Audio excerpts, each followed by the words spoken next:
அன்பு நேயர்களுக்கு வணக்கம். பாண்டியன் ஸ்டோர் சீரியலில் 13ஆம் தேதி ஜூன் மாதம் 2025 என்ன நடந்திருக்குன்னு ஒரு ரிவ்யூ பார்ப்போம்.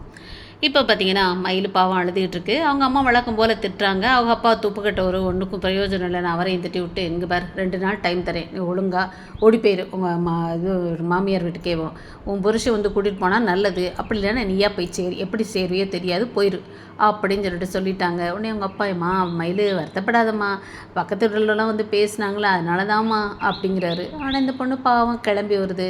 சரவணன் வேலை செய்கிற அந்த ஆஃபீஸ்க்கு வருது. அந்த ஆஃபீஸ் வந்து கேட்டால் அவர் இன்றைக்கி வேலைக்கு வரலன்னு சொன்னோடனே உடனே அங்கேருந்தே கால் பண்ணுது. இவர் காலை கட் பண்ணிக்கிட்டே இருக்கார்.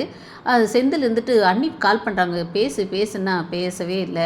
அப்புறம் பேசிக்கிறேன்டா அப்படின்னு வச்சாச்சு. அடுத்து பார்த்தா அவங்க அங்கே ஒர்க் பண்ணுறவரோட ஃபோனை வாங்கி இந்த பொண்ணு பேசுது. அப்போன்னு எடுக்கிறாரு. எங்க உங்களுக்கு அர்த்தம் பேசணுங்க உங்கள்கிட்ட அப்படின்னு. நான் தான் பேச சொல்லிட்டேன், எனக்கு பேச கொண்டுமே இல்லை, இனிமே நீ பார்க்க வரணும்னு வராது, என்கிட்ட பேசாத அப்படின்னு அவர் கத்தி விடுறாரு. அடுத்து இங்கே பார்த்தீங்கன்னாக்கும் குற்ற உணர்வில் துடிச்சிட்டு இருக்காரு நம்ம செந்தில். ஒய்ஃப்கிட்ட வந்து சொல்லலான்னு, என்னங்க என்ன விஷயம், என்ன சொல்லுன்னா, இப்படி நான் 10 லட்சத்தை கொண்டு போய் எங்கள் அப்பாட்ட கொடுத்துட்டு வந்துட்டேன்னு. உங்கள் அப்பாட்ட கொடுத்துட்டேன், ஏன் கொடுத்தீங்க, ஐயோ எதுக்குங்க அப்படி பண்ணுனீங்க, பரிட்சை எழுதி பாஸ் பண்ணி வேலை வாங்கலான்னு சொன்னேன் இல்லைங்க அப்படின்னு சொல்லிட்டு, மாமாட்ட சொல்லிடுங்க, எல்லார்ட்டையும் சொல்லிடுங்க அப்படின்னா, நான் சொல்ல மாட்டேன், அப்போ நான் சொல்கிறேன், அப்போ உனக்கு இஷ்டம் இல்லையா அப்படி இப்படின்னு 2 பேர் கிடையில வாக்குவாதம் மொத்தத்தில் சொல்லாமல் இருக்காங்க. இங்கே என்னென்னா வீட்டில் முறையன்னு புலம்பிட்டா, ஐயோ இப்படி பணம் போச்சேன்னு இவ்வளோ கோடிக்கணக்கில், ஏண்டா இப்படி பணம் போயிடுச்சாடா ஏனோ ஐயா உன்ட்ட எப்படி சொல்கிறதுனே தெரியல, கோடிக்கணக்கில் பணம் எல்லாம் போயிடுச்சு, கஷ்டப்பட்டு சம்பாதிச்சது தெரியுமா அப்படின்னு. அப்போ யாராக இருக்கு எல்லாம் இவ வந்த நேரம் தான், விளங்காமஞ்சி வந்திருக்கா வீட்டுக்கு அப்படின்னு சொல்லிட்டு அரசியை வேற திட்ட, அப்படிலாம் சொல்லாதரா அப்படின்னு சொல்லிட்டு இருக்காங்க.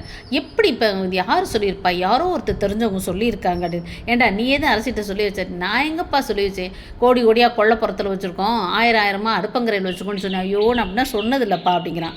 அப்புறம் திரும்ப தனியாக இருக்கும்போது, நீ தான் போய் சொன்னியாடி, என்னது உங்கள் அப்பா என்னை விளங்காதவனா, நான் தான் ஃபோன் பண்ணேன்னு சொல்லியா, முன்னாடியே தெரிஞ்சிருந்தா நான் ஃபோன் பண்ணியிருப்பேன், எப்படி பணம் உங்கள்கிட்ட இருக்குன்னு எனக்கு தெரியாது அப்படிங்குது. உடனே உனக்கு ஆத்திரவுது, 2 பேரும் சண்டை போடுதுங்க, கையை ஓங்குது, காலை ஓங்குது. கடைசியில் உன்னை கொல்ல போகிறேன்டி, அம்பாசமத்தே உன்னை கொன்று அங்கேயே போட்டு வந்திருக்கணும், அது முடியாமல் போச்சு, இன்னைக்கு கொள்றேன்டி, இப்போ கொள்றேன்டி பாருடி அப்படின்னு கழுத்தை பிடிச்சி நெரிக்கிறாரு. என்ன பண்ண போகுது, அப்படியே இந்த பொண்ணு அவங்க கழுத்தை பிடிச்சிட்டு போதா, ஏதோ ஒன்று உல்ட்டாவாக பண்ணி காமெடி பண்ண போகுதுங்க. அதுதான் நடக்குது. அந்த அரசியும் குமார் வர போர்ஷன் எல்லாம் அரசி தான் ஜெயிக்க போகிறாங்க. இன்றைக்கி என்னமோ தோக்குற மாதிரி தெரியுது. ஏன்னா நாளைன்னு போட்டதுனால நாளைக்கு வரும் பாருங்கள், அப்படியே ஐயோ முறையோன்னு அவர் கத்துற மாதிரி ஏதாவது பண்ண போகுது இந்த பிள்ளை.